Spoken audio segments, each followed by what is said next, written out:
வணக்கம். Cosmic curiosity சேனலுக்கு உங்களை அன்போடு வரவேற்கிறேன். இன்னைக்கு நாம பிரபஞ்சத்தோட பரிணாம வளர்ச்சி பத்தி ரொம்பவே சுவாரஸ்யமான ஒரு விஷயத்த அலச போறோம். ஒருவேளை நாம அழிஞ்சு போகாம இருந்தா எதிர்காலத்துல எப்படி ஒரு கேலக்டிக் நாகரிகமா மாறப்போறோம் அப்படிங்கறத பத்தி தான் பார்க்க போறோம். இது கண்டிப்பா உங்க சிந்தனையை விரிக்கக்கூடிய ஒரு பயணமா இருக்கும். சரி, இன்னைக்கு நம்ம பயணத்தோட ரூட் மேப் என்னன்னு டக்குன்னு பாத்திரலாம். முதல்ல கார்டோஷிஃப் அளவுக்குள்ள பூமி இப்போ எங்க இருக்கு? அடுத்து டைப் 1 நாகரிகத்தை எப்படி அடையிறது? மூணாவதா ஃபெர்மி முரண்பாடு மற்றும் கிரேட் ஃபில்டர். நாலாவதா ஏஐ நமக்கு நண்பனா எதிரியா? அஞ்சாவதா டைப் 2, அதாவது நட்சத்திரங்களோட ஆற்றலை பயன்படுத்துறது. அப்புறம் கடைசியா டைப் 3, கேலக்டிக் மாஸ்டர்ஸ். ஓகே, முதல் பகுதி இந்த கார்டோஷேவ் அளவுக்குள்ள பூமி இப்போ எங்க இருக்குன்னு பாப்போம். இத புரிஞ்சுக்க 1964ல விண்வெளி இயற்பியலாளர் நிக்கோலாய் கார்டோஷேவ் எழுதின ஒரு அற்புதமான பேப்பரை நாம பார்க்கணும். ஒரு நாகரிகம் எவ்வளவு பெரிய அளவிலான ஆற்றலை பயன்படுத்துது அப்படிங்கறத வச்சு அவங்களை எப்படி வகைப்படுத்தலான்னு அவர் சொல்லியிருக்கார். அந்த ஸ்கேல்ல நம்மளோட தற்போதைய ஸ்கோர் என்ன தெரியுமா? சமீபத்துல மெஷின் லேர்னிங் மூலமா கணக்கிட்டப்போ நம்ம ஸ்கோர் வெறும் 0.73 தான். கொஞ்சம் ஏமாற்றமா தான் இருக்கு இல்லையா? நாம இன்னும் 1வது படியையே முழுசா தொடல. சரி, இந்த கார்டோஷேவ் அளவுகோல்னா என்ன? சிம்பிளா சொல்லணும்னா, ஒரு நாகரீகம் தாங்கிட்டே இருக்கிற தொழில்நுட்பத்தை வச்சு எவ்வளவு ஆற்றலை, அதாவது எனர்ஜியை கட்டுப்படுத்தி பயன்படுத்துது அப்படிங்கறத அளக்குற ஒரு முறை தான் இது. இந்த பரிணாம படிக்கட்டுல நாம மேல ஏறணும்னா முதல்ல இந்த டைப் 1 ஸ்டேஜை நம்ம அடையணும். இப்போ பகுதி 2, டைப் 1 நாகரிகத்தை அடையிறது எப்படி?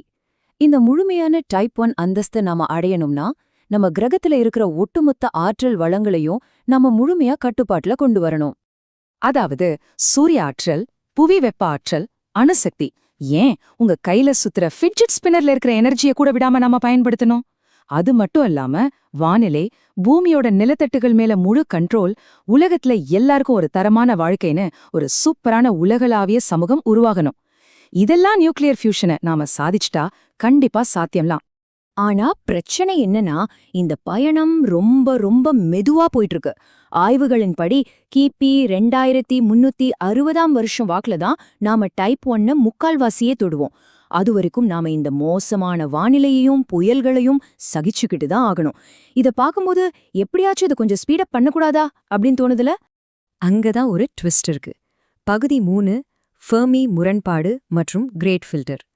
டைப் 1ஐ அடையிறது வெறும் காலமும் தொழில்நுட்பமும் சம்பந்தப்பட்ட விஷயம் மட்டும்தானா? கொஞ்சம் நிறுத்தி நிதானமா யோசிச்சா ரொம்பவே திகழான ஒரு கேள்வி நம்ம முன்னாடி நிக்குது. 1950ல என்ரிகோ ஃபெர்மி தன்னோட நண்பர்கள் கூட உட்கார்ந்து சாண்ட்விச் சாப்பிட்டுட்டு இருக்கும்போது கேட்ட அதே ஃபேமஸான கேள்விதான் இது. எல்லாரும் எங்கே இருக்கிறாங்க? 1961ல வந்த ட்ரேக் சமன்பாட்டின்படி பார்த்தா இந்த பிரம்மாண்டத்துல பல மில்லியன் நாகரிகங்கள் இருக்கணும். ஆனா நம்ம கண்ணுக்கு யாருமே சிக்கலையே. அது ஏன்? இந்த அமைதியான பிரபஞ்சம் நமக்கு உணர்த்துற ஒரு பயங்கரமான உண்மை என்னன்னா, ஒருவேளை நாகரிகங்கள் தங்களை தானே அழிச்சுக்குதோ அப்படிங்கிறது தான். 1990களோட கடைசியில ராபின் ஹான்சன் முன்வைத்த தி கிரேட் ஃபில்டர் கோட்பாடு இதையே தான் சொல்லுது. விண்வெளி பயணங்களை சாத்தியமாக்குறதுக்கு முன்னாடியே நாகரிகங்களை மொத்தமா அழிக்கிற சில கடினமான தடைகள் அங்க இருக்கலாம். யோசிச்சு பாருங்க, உயிருக்கு தேவையான வேதியியல் உருவானது, அப்புறம் பல செல் உயிரினங்களா மாறினது, அதுக்கப்புறம் எலக்ட்ரானிக்ஸ், ஒலிபரப்பு தொழில்நுட்பம்னு பூமியில இந்த நிலைகளை தாண்டவே சுமார் 4 பில்லியன் வருஷங்கள் ஆயிடுச்சு. இப்போ கேள்வி என்னன்னா, நாம இந்த கிரேட் ஃபில்டரை ஏற்கனவே தாண்டிட்டோமா? இல்ல அது இனிமேல் தான் நமக்கு முன்னாடி வரப்போகுதா? ஒருவேளை அந்த ஃபில்டர் நமக்கு முன்னாடி இருந்தா அது எதா இருக்கும்? பனிப்போரின் போது உலகத்தையே அழிக்க காத்திருந்த 70,000 அணு ஆயுதங்களை கொஞ்சம் நினைச்சு பாருங்க. அதே போல புதைப்படிவ எரிபொருட்களால ஏற்படுற காலநிலை மாற்றம், அப்புறம் தவறான பாதையில போற செயற்கை நுண்ணறிவு, இதெல்லாம் தான் நம்மள அழிக்க போற அந்த ஃபில்டர்களா இருக்கலாம்.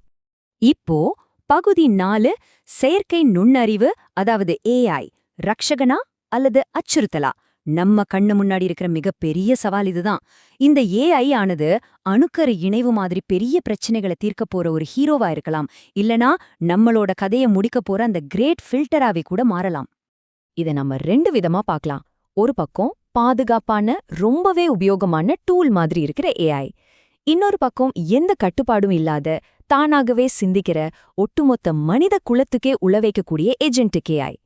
இலான் மஸ்க், ஜெஃப்ரி ஹிண்டன் மாதிரி ஆட்கள்லாம் கொஞ்ச நாளைக்கு இந்த அட்வான்ஸ்ட் ஏஐ ஆராய்ச்சியை நிறுத்தி வைங்கப்பான்னு ஏன் கோரிக்கை வச்சாங்கன்னு இப்போ உங்களுக்கு புரிஞ்சிருக்கும். சரி, கொஞ்சம் பாசிட்டிவா யோசிப்போம். பகுதி 5 டைப் 2 நட்சத்திரங்களின் ஆற்றலை பயன்படுத்துதல். இந்த ஏஐ சவாலையெல்லாம் தாண்டி மனித குலம் பிழைச்சிடுச்சுன்னு வச்சுப்போம். அடுத்து என்ன? டைப் 2 நாகரிகத்தை நோக்கிய நம்மளோட பிரம்மாண்டமான பயணம் ஆரம்பிக்கும். டைப் 2 அப்படிங்கிறது தன்னோட சொந்த நட்சத்திரம் வெளியிடுற ஒட்டு மொத்த ஆற்றலையும் முழுமையா கண்ட்ரோல் பண்ற ஒரு நாகரிகம். இது எவ்ளோ பெரிய பவர் தெரியுமா? நம்ம சூரியன் ஒரே ஒரு செகண்ட்ல வெளியிடுற ஆற்றல நாம பூமியில சேகரிக்கணும்னா நம்ம தற்போதைய திறனுக்கு சுமார் 6,39,000 வருஷங்கள் ஆகும். நினைச்சு பார்க்கவே மலைப்பா இருக்குல்ல.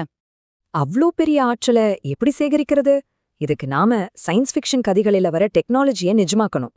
1960ல ஃப்ரீமன் டைசன் சொன்ன டைசன் ஸ்பியர்ஸ் இல்லனா டைசன் ஸ்வார்ம்ஸ் மாதிரி சூரியனையே சுத்தி ஒரு பெரிய ஸ்ட்ரக்சரை நாம கட்டணும். இதுக்கான மெட்டீரியல்ஸை எடுக்க புதன் கிரகத்தையோ செவ்வாய் கிரகத்தையோ நாம முழுசா தோண்டி எடுக்க வேண்டியிருக்கும். ஏன், சூரிய குடும்பத்தையே நகர்த்தக்கூடிய மாபெரும் ஸ்டெல்லார் என்ஜினை கூட நம்ம உருவாக்கலாம். ஆனா இது எல்லாம் ஏஐயோட உதவியோட செஞ்சா கூட பல 1000 வருஷங்கள் ஆகும். இப்ப ஃபைனல் ஸ்டேஜ் பகுதி 6 டைப் 3 விண்மீன் ஆட்சியாளர்கள். இது பரிணாம வளர்ச்சியில நம்ம வைக்க போற மிக பிரம்மாண்டமான கடைசி பாய்ச்சல். பல லட்சக்கணக்கான வருஷங்கள் தேவைப்படக்கூடிய கிட்டத்தட்ட கடவுளுக்கு இணையான திறன்களைக் கொண்ட ஒரு நிலைதான் இந்த டைப் 3.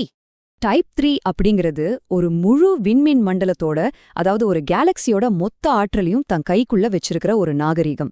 அதாவது நம்ம பால்வீதியில இருக்கிற சுமார் 100 பில்லியன் நட்சத்திரங்கள் மட்டுமில்லாம அதோட மையத்துல இருக்கிற சாஜிடேரியஸ் ஏ ஸ்டார் அப்படிங்கிற பிரம்மாண்டமான கருந்தொலையோட ஆற்றலையும் நாம கட்டுப்படுத்தணும். 1,00,000 ஒளியாண்டுகள் அகலம் கொண்ட நம்ம பால்வீதி முழுக்க நம்ம சாம்ராஜ்யத்தை விரிக்க நமக்கு ஏலியன் லெவல் டெக்னாலஜி தேவைப்படும். சூரிய குடும்பம் சைஸ்ல இருக்கிற சூப்பர் கம்ப்யூட்டர்களான மேட்ரியோஷ்கா மூளைகள், வேற உயிரினங்களை தேட போற மெகா ஸ்கோப்கள், தன்னைத்தானே காப்பி எடுத்துக்கிட்டு விண்வெளி முழுக்க டிராவல் பண்ற வான் நியூமன் ப்ரோப்ஸ், இப்படி எல்லாமே கற்பனைக்கு எட்டாத லெவல்ல இருக்கும். இந்த நிலைய நாம அடையும் போது நாம இன்னைக்கு இருக்கிற மாதிரி சாதாரண மனுஷங்களா கண்டிப்பா இருக்க மாட்டோம். நம்மளோட மரபணுக்கள் எல்லாம் மாற்றப்பட்டு ஏஐ மற்றும் மிஷின்கள் கூட முழுமையா இணைந்து கேலக்சி முழுக்க பரவி இருக்கிற ஒரு கேலக்டிக் இன்டர்நெட் மூலமா இணைக்கப்பட்ட சூப்பர் மனிதர்களா நாம மாறியிருப்போம். இப்போ நான் உங்ககிட்ட ஒரு முக்கியமான கேள்வியை கேட்க போறேன். இந்த கிரேட் ஃபில்டரை தாண்டி மனித குலம் பிழைச்சு நிக்குமா, இல்ல இந்த செயற்கை நுண்ணழிவே நம்மளோட பிரபஞ்ச அழிவுக்கு காரணமா மாறுமா? இன்னைக்கு நாம எடுக்கிற முடிவுகள் தான் நாளைக்கே நம்மளோட எதிர்காலத்தையே நிர்ணயிக்க போகுது. இந்த எக்ஸ்ப்ளோரேஷன் உங்களுக்கு ரொம்பவே இன்ட்ரெஸ்டிங்கா இருந்திருக்கும் நம்புறேன். இது போல இன்னும் நிறைய சுவாரஸ்யமான விஷயங்களை தெரிஞ்சுக்க மறக்காம காஸ்மிக் கியூரியாசிட்டி சேனலுக்கு சப்ஸ்கிரைப் பண்ணிடுங்க. மறுபடியும் உங்களை சந்திக்கிறேன்.